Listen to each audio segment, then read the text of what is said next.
Hello friends, ನಿಮಗೆಲ್ಲ ಮತ್ತೊಂದು ವಿಡಿಯೋಗೆ ಸ್ವಾಗತ. ಫ್ರೆಂಡ್ಸ್, ಈಗಿನ ಸೆಲೆಬ್ರಿಟಿಗಳು ಪರಿಚಯವಾದ ಕೆಲವೇ ದಿನಗಳಲ್ಲಿ ರಿಲೇಶನ್ಶಿಪ್ಗೆ ಬೀಳ್ತಾರೆ, ಮದುವೆ ಆಗ್ತಾರೆ, ಅಷ್ಟೇ ಬೇಗನೆ ಡೈವರ್ಸ್ ಕೂಡ ತಗೊಳ್ತಾರೆ. ಇನ್ನು ಈ ಹಿಂದೆ ಅಂತೂ ಕೆಲ ಸೆಲೆಬ್ರಿಟಿಗಳು 3-4 ಮದುವೆಗಳನ್ನು ಮಾಡಿಕೊಂಡು ಡೈವರ್ಸ್ ತಗೊಂಡಿರುವಂತಹ ಎಕ್ಸಾಂಪಲ್ಗಳು ಕೂಡ ಸಾಕಷ್ಟಿವೆ. ಈ ರೀತಿಯ ಸೆಲೆಬ್ರಿಟಿಗಳ ಮಧ್ಯ ಕೆಲವು ಸೆಲೆಬ್ರಿಟಿಗಳು ತಮ್ಮ ನಟನೆಯಿಂದ ಅಷ್ಟೇ ಅಲ್ಲದೆ ತಮ್ಮ ನಿಜ ಜೀವನದಲ್ಲೂ ಪ್ರೀತಿ ಪ್ರೇಮದ ವಿಚಾರಗಳಿಂದ ಜನರ ಮನಸ್ಸನ್ನ ಗೆದ್ದಿದ್ದಾರೆ. ಅದರಲ್ಲಿ ಕನ್ನಡದ ನಟಿ ತಾರಾ ಅವರು ಕೂಡ ಒಬ್ರು. ಪ್ರೀತಿಸಿದವನನ್ನೇ ಮದುವೆ ಆಗಬೇಕು ಅಂತ 37 ವರ್ಷವಾದ್ರೂ ಮದುವೆ ಆಗದೆ ಕಾಯ್ತಾ ಇರ್ತಾರೆ. ಒಂದು ಕಡೆ ಮದುವೆ ಆದ್ರೆ ಪ್ರೀತಿಸಿದವನನ್ನೇ ಮದುವೆ ಆಗಬೇಕು ಅನ್ನೋ ಹಠ, ಮತ್ತೊಂದು ಕಡೆ ಮನೆಯವರಿಗೆ ಕೆಟ್ಟ ಹೆಸರನ್ನ ತರಬಾರ್ದು ಅನ್ನೋ ಮನಸ್ಸು.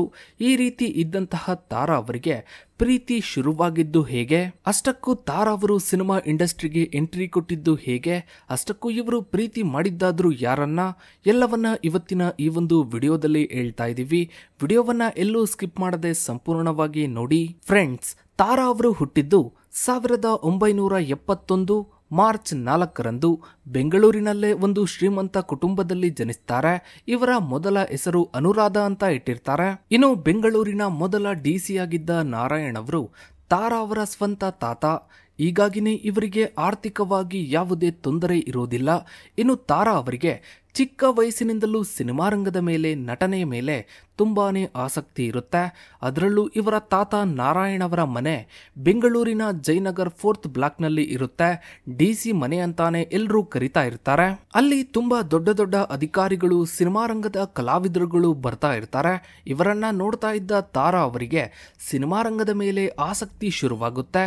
ಹೀಗಾಗಿ ಬಹಳ ಚಿಕ್ಕ ವಯಸ್ಸಿನಲ್ಲೇ ಸಿನಿಮಾಗಳಲ್ಲಿ ನಟಿಸೋದಕ್ಕೆ ಶುರು ಮಾಡ್ತಾರೆ. ಅಂದ್ರೆ ಚೈಲ್ಡ್ ಆಕ್ಟರ್ ಆಗಿ ಕನ್ನಡದ ಸಾಕಷ್ಟು ಸಿನಿಮಾಗಳಲ್ಲಿ ನಟಿಸ್ತಾರೆ. ಚಿಕ್ಕ ವಯಸ್ಸಿನಲ್ಲೇ ಸಾಕಷ್ಟು ಅವಕಾಶಗಳು ಬರ್ತಾ ಇರುತ್ತೆ. ನಂತರ ತಾರಾ ಅವರು ಹೀರೋಯಿನ್ ಆಗಿ ನಟಿಸಿದ ಮೊದಲ ಸಿನಿಮಾ ತಮಿಳಿನಲ್ಲಿ ಬರುತ್ತೆ. ಈ ಒಂದು ಸಿನಿಮಾ ತುಂಬಾ ದೊಡ್ಡ ಮಟ್ಟದಲ್ಲಿ ಸಕ್ಸಸ್ ಅನ್ನ ತಂದುಕೊಡುತ್ತೆ. ಇಲ್ಲಿಂದ ತಮಿಳು ಸಿನಿಮಾ ರಂಗದಲ್ಲಿ ತಾರಾ ಅವರಿಗೆ ಬೇಡಿಕೆ ಹೆಚ್ಚಾಗುತ್ತೆ. ಸಾಲು ಸಾಲು ಸಿನಿಮಾಗಳನ್ನ ಮಾಡ್ತಾರೆ.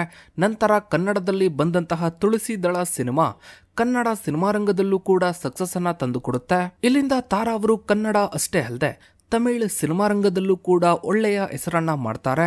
ಅದರಲ್ಲೂ ವಿಶೇಷವಾಗಿ ತಾರಾ ಅವರು ಕೇವಲ ಹೀರೋಯಿನ್ ಆಗಿ ಅಷ್ಟೇ ಅಲ್ಲದೆ ಬೇರೆ ಬೇರೆ ಪಾತ್ರಗಳಲ್ಲೂ ಕೂಡ ನಟಿಸ್ತಾ ಇರ್ತಾರೆ. ಅದರಲ್ಲೂ ಪ್ರಮುಖವಾಗಿ ಕನ್ನಡದ ಬಹುತೇಕ ಎಲ್ಲ ದೊಡ್ಡ ದೊಡ್ಡ ಸ್ಟಾರ್ಗಳ ಜೊತೆ ತಾರಾ ಅವರು ನಟನೆಯನ್ನ ಮಾಡಿದ್ದಾರೆ. ಇನ್ನು ಹಸಿನಾ ಅನ್ನೋ ಸಿನಿಮಾಗೆ ನ್ಯಾಷನಲ್ ಅವಾರ್ಡ್ ಕೂಡ ಬರುತ್ತೆ. ಹೀಗೆ ಒಂದು ಕಾಲದಲ್ಲಿ ಕೇವಲ ಕನ್ನಡ ಅಷ್ಟೇ ಅಲ್ಲದೆ ಸೌತ್ ಇಂಡಿಯಾದ ಸಿನಿಮಾಗಳಲ್ಲಿ ನಟಿಸ್ತಾ ಇದ್ದ ನಟಿ ತಾರಾ ಅವರು ನಂತರ ಅವರು ಪೋಷಕ ಪಾತ್ರಗಳಲ್ಲೂ ಕೂಡ ನಟಿಸೋದಕ್ಕೆ ಶುರು ಮಾಡ್ತಾರೆ.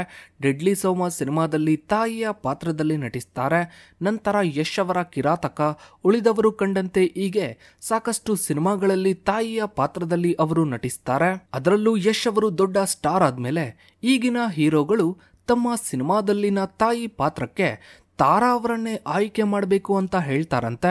ಇನ್ನು ಪೋಷಕ ಪಾತ್ರಗಳಲ್ಲಿ ನಟಿಸೋದಕ್ಕೆ ಶುರು ಮಾಡಿದ್ಮೇಲೂ ತೆಲುಗು ಹಾಗೂ ತಮಿಳು ಸಿನಿಮಾ ರಂಗದಲ್ಲಿ ಹೆಚ್ಚು ಹೆಚ್ಚು ಅವಕಾಶಗಳು ಬರೋದಕ್ಕೆ ಶುರುವಾಗುತ್ತೆ.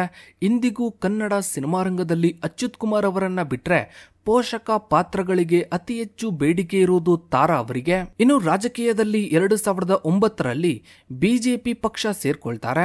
ನಂತರ ಚಲನಚಿತ್ರ ಅಕಾಡೆಮಿ ಅಧ್ಯಕ್ಷರಾಗ್ತಾರೆ. ನಂತರ MLC ಆಗಿ ಆಯ್ಕೆ ಆಗ್ತಾರೆ.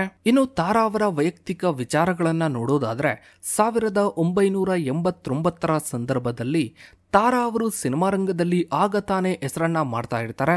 ಮತ್ತೊಂದು ಕಡೆ ವೇಣುಗೋಪಾಲ್ ಅನ್ನೋ ವ್ಯಕ್ತಿ ಪ್ರೆಸ್ ಫೋಟೋಗ್ರಾಫರ್ ಆಗಿ ಕೆಲಸವನ್ನ ಮಾಡ್ತಾ ಇರ್ತಾರೆ. ವೇಣು ಅವರು ತಾರಾ ಅವರ ಒಂದಷ್ಟು ಫೋಟೋಗಳನ್ನ ತೆಗೆದು ಬೇರೆ ಬೇರೆ ಕಾಲಂಗಳನ್ನ ಮಾಡ್ತಾ ಇರ್ತಾರೆ. ಅಂದ್ರೆ ತಾರಾ ಅವರಿಗೆ ಹೆಲ್ಪ್ ಆಗ್ಲಿ ಅನ್ನೋ ಉದ್ದೇಶದಿಂದ. ಇಲ್ಲಿಂದ ತಾರಾ ಅವರಿಗೆ ವೇಣು ಅವರ ಪರಿಚಯವಾಗುತ್ತೆ. ಈ ಟೈಮ್ನಲ್ಲಿ ತಾರಾ ಅವರು ಸಿನಿಮಾ ರಂಗದಲ್ಲಿ ಹೆಸರನ್ನ ಮಾಡ್ತಾ ಇರ್ತಾರೆ. ಆದ್ರೆ ವೇಣು ಅವರು ಆಗ ಒಬ್ಬ ಸಾಧಾರಣ ಫೋಟೋಗ್ರಾಫರ್ ಆಗಿ ಕೆಲಸವನ್ನ ಮಾಡ್ತಾ ಇರ್ತಾರೆ. ಆದ್ರೂ ಕೂಡ ಇಬ್ಬರ ಮಧ್ಯ ಪ್ರೀತಿ ಶುರುವಾಗುತ್ತೆ. ಈ ಟೈಮ್ನಲ್ಲಿ ತಾರಾ ಅವರ ವಯಸ್ಸು ಕೇವಲ 18 ವರ್ಷ. ಆದರೆ ಈಗಿನವರ ರೀತಿ ಪ್ರೀತಿ ಮಾಡೋದು, ಸುತ್ತಾಡೋದು ಈ ರೀತಿ ಏನೂ ಇರೋದಿಲ್ಲ. ಪತ್ರಗಳನ್ನ ಬರೆಯೋದು, ಜೊತೆಗೆ ವೇಣು ಅವರಿಗೆ ಫೋನ್ ಮಾಡಬೇಕು ಅಂತ ಅವರ ಮನೆಯಲ್ಲಿರೋ ಲ್ಯಾಂಡ್ಲೈನ್ಗೆ ಫೋನ್ ಮಾಡ್ತಾ ಇರ್ತಾರೆ. ಹೀಗೆ ಒಂದಷ್ಟು ವರ್ಷಗಳ ಕಾಲ ಪ್ರೀತಿಸ್ತಾ ಇರ್ತಾರೆ. ಅಪರೂಪಕ್ಕೆ ಒಮ್ಮೆ ಲ್ಯಾಂಡ್ಲೈನ್ ಫೋನ್ ಮೂಲಕ ಮಾತನಾಡ್ತಾ ಇರ್ತಾರೆ. ಬರ್ತಾ ಬರ್ತಾ ಇಬ್ಬರ ಪ್ರೀತಿ ಸ್ಟ್ರಾಂಗ್ ಆಗ್ತಾ ಹೋಗುತ್ತೆ. ನಂತರ ಇಬ್ರು ಮದುವೆ ಆಗ್ಬೇಕು ಅಂತ ಅಂದುಕೊಳ್ತಾರೆ. ಆದ್ರೆ ಆಗ ತಾರಾ ಅವರ ವಯಸ್ಸು ತುಂಬಾನೇ ಚಿಕ್ಕದಾಗಿರುತ್ತೆ. ಅದರಲ್ಲೂ ಅವರು ಸಿನಿಮಾ ರಂಗದಲ್ಲಿ ಆಗ ತಾನೇ ಬೆಳೀತಾ ಇರ್ತಾರೆ. ಒಂದು ಮಾಹಿತಿ ಪ್ರಕಾರ ಈ ಒಂದು ವಿಚಾರವನ್ನ ತಮ್ಮ ಮನೆಯಲ್ಲೂ ಕೂಡ ಹೇಳಿರ್ತಾರಂತೆ. 1993ರಲ್ಲಿ ಇವರ ಪ್ರೀತಿ ಶುರುವಾಗಿರುತ್ತೆ. ಇದಾದ 5 ವರ್ಷ ಆದ್ಮೇಲೆ ತಮ್ಮ ಮನೆಯಲ್ಲೂ ಕೂಡ ಈ ಒಂದು ವಿಚಾರವನ್ನ ಹೇಳಿರ್ತಾರಂತೆ. ಆದ್ರೆ ಮನೆಯಲ್ಲಿ ಇದನ್ನ ಒಪ್ಪೋದಿಲ್ವಂತೆ. ಯಾಕಂದ್ರೆ ತಾರಾ ಅವರು ಶ್ರೀಮಂತ ಕುಟುಂಬದವರು, ವೇಣು ಅವರು ಸಾಮಾನ್ಯ ಕುಟುಂಬದ ವ್ಯಕ್ತಿ. ಹೀಗಾಗಿನೇ ಇಬ್ರು ಕೂಡ ಇದರಿಂದ ತುಂಬಾನೇ ಬೇಜಾರ್ ಮಾಡ್ಕೊಳ್ತಾರೆ. ಇದಾದ ಬಳಿಕ ದಿಢೀರ್ ಅಂತ ಇಬ್ಬರ ಕಾಂಟ್ಯಾಕ್ಟ್ ಕಟ್ ಆಗ್ಬಿಡುತ್ತೆ. ಪ್ರೆಸ್ ಫೋಟೋಗ್ರಾಫರ್ ಆಗಿದ್ದಂತಹ ವೇಣು ಅವರು ಸಿನಿಮಾಟೋಗ್ರಾಫರ್ ಆಗಿ ಎಂಟ್ರಿಯನ್ನ ಕೊಡ್ತಾರೆ. ಉಪೇಂದ್ರ ಅವರ ಜೊತೆ ಎ ಸಿನಿಮಾ, ಸುದೀಪ್ ಅವರ ಜೊತೆ ಸ್ಪರ್ಶ ಸಿನಿಮಾ, ಮತ್ತೆ ಉಪೇಂದ್ರ ಅವರ ಜೊತೆ H2O ಸಿನಿಮಾ, ದರ್ಶನ್ ಅವರ ಜೊತೆ ಜಗ್ಗುದಾದ ಸಿನಿಮಾ, ಹೀಗೆ ಸಾಕಷ್ಟು ಸಿನಿಮಾಗಳಲ್ಲಿ ಸಿನಿಮಾಟೋಗ್ರಾಫರ್ ಆಗಿ ಕೆಲಸವನ್ನ ಮಾಡ್ತಾರೆ. ಇಲ್ಲಿಂದ ವೇಣು ಅವರು ಆರ್ಥಿಕವಾಗಿ ಬೆಳೀತಾ ಹೋಗ್ತಾರೆ. ಹೆಚ್ಚು ಕಮ್ಮಿ 1993-94ರ ಸಂದರ್ಭದಲ್ಲಿ ತಾರಾ ಅವರ ಜೊತೆ ಕಾಂಟ್ಯಾಕ್ಟ್ ಕಟ್ ಆಗಿರುತ್ತೆ. ವೇಣು ಅವರು ಸಿನಿಮಾ ಇಂಡಸ್ಟ್ರಿಯಲ್ಲಿ ಸಾಕಷ್ಟು ಬ್ಯುಸಿ ಆಗ್ತಾರೆ. ಮತ್ತೊಂದು ಕಡೆ ತಾರಾ ಅವರು ಕೂಡ ಸಿನಿಮಾಗಳನ್ನ ಮಾಡ್ತಾ ಇರ್ತಾರೆ. ಆದ್ರೆ ಇಬ್ರು ಕಾಂಟ್ಯಾಕ್ಟ್ ನಲ್ಲಿ ಇಲ್ಲ ಅಂದ್ರೂ ಕೂಡ ಇಬ್ಬರ ಮಧ್ಯ ಪ್ರೀತಿ ಹಾಗೆ ಇರುತ್ತೆ. ಎಷ್ಟರ ಮಟ್ಟಿಗೆ ಅಂದ್ರೆ ತಾರಾ ಅವರು ಬೇರೆ ಯಾರನ್ನೂ ಕೂಡ ಮದುವೆ ಆಗೋದಿಲ್ಲ. ಇನ್ನು ವೇಣು ಅವರು ಕೂಡ ಬೇರೆ ಯಾರನ್ನೂ ಮದುವೆ ಆಗೋದಿಲ್ಲ. ಆದ್ರೆ ತಾರಾ ಅವರಿಗೆ ಒಂದು ಭಯ ಇರುತ್ತೆ. ಅದೇನು ಅಂದ್ರೆ ವೇಣು ಅವರು ಯಾರನ್ನಾದ್ರೂ ಮದುವೆ ಆಗಿದಾರ ಅಂತ ಭಯ ಇರುತ್ತೆ. ಆದ್ರೆ ವೇಣು ಅವರಿಗೆ ತಾರಾ ಇನ್ನೂ ಕೂಡ ಮದುವೆ ಆಗಿಲ್ಲ ಅನ್ನೋದು ಗೊತ್ತಿರುತ್ತೆ. ಮತ್ತೆ ಒಂದಲ್ಲ ಒಂದು ದಿನ ಇಬ್ರು ಸಿಗ್ತೀವಿ ಅಂತ ಕಾಯ್ತಾ ಇರ್ತಾರೆ. ಇದೇ ಟೈಮ್ನಲ್ಲಿ ಇಬ್ರು ಒಂದೇ ಸಿನಿಮಾದಲ್ಲಿ ಕೆಲಸ ಮಾಡುವಂತಹ ಸಮಯ ಬರುತ್ತೆ. ಮತ್ತೆ ಒಬ್ರನ್ನೊಬ್ರು ಭೇಟಿಯಾಗಿ ತುಂಬಾನೇ ಖುಷಿ ಪಡ್ತಾರೆ. ಆಗ ವೇಣು ಅವರು ತಮ್ಮ ಪ್ರಪೋಸಲ್ ಅನ್ನ ಮುಂದೆ ಇಡ್ತಾರೆ. ಆಗ ಮತ್ತೆ ತಾರಾ ಅವರು ಮನೆಗೆ ಬಂದು ಮಾತನಾಡೋದಕ್ಕೆ ಹೇಳ್ತಾರೆ. ಈ ಟೈಮ್ನಲ್ಲೂ ತಾರಾ ಅವರಿಗೆ ಮನೆಯವರ ಭಯ ಇರುತ್ತೆ. ಇಷ್ಟೊತ್ತಿಗಾಗ್ಲೇ ತಾರಾ ಅವರಿಗೆ ಏಜ್ ಕೂಡ ಆಗಿರುತ್ತೆ. ವೇಣು ಅವರಿಗೂ ಕೂಡ ಏಜ್ ಆಗಿರುತ್ತೆ. ನಂತರ ವೇಣು ಅವರು ತಮ್ಮ ಇಡೀ ಫ್ಯಾಮಿಲಿಯನ್ನ ಕರ್ಕೊಂಡು ಬಂದು ತಾರಾ ಅವರ ಮನೆಯಲ್ಲಿ ಮಾತನಾಡ್ತಾರೆ. ಆಗ ಅವರ ಫ್ಯಾಮಿಲಿ ಕೂಡ ಇದಕ್ಕೆ ಒಪ್ಪಿಕೊಳ್ಳುತ್ತೆ. 2005ರಲ್ಲಿ ಇಬ್ರು ಮದುವೆ ಆಗ್ತಾರೆ.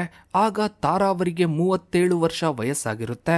ಅಷ್ಟು ವರ್ಷಗಳ ಕಾಲ ಕಾದು ಪ್ರೀತಿಸಿದವನನ್ನೇ ಮದುವೆ ಆಗ್ತಾರೆ. ಇನ್ನು ಈಗಿನ ಜನ, ಈಗಿನ ಸೆಲೆಬ್ರಿಟಿಗಳು ಯಾವ ರೀತಿ ಇದ್ದಾರೆ, ಯಾವ ರೀತಿ ನಡೆದುಕೊಳ್ತಾರೆ ಅನ್ನೋದು ನಿಮಗೆಲ್ಲ ಗೊತ್ತೇ ಇದೆ.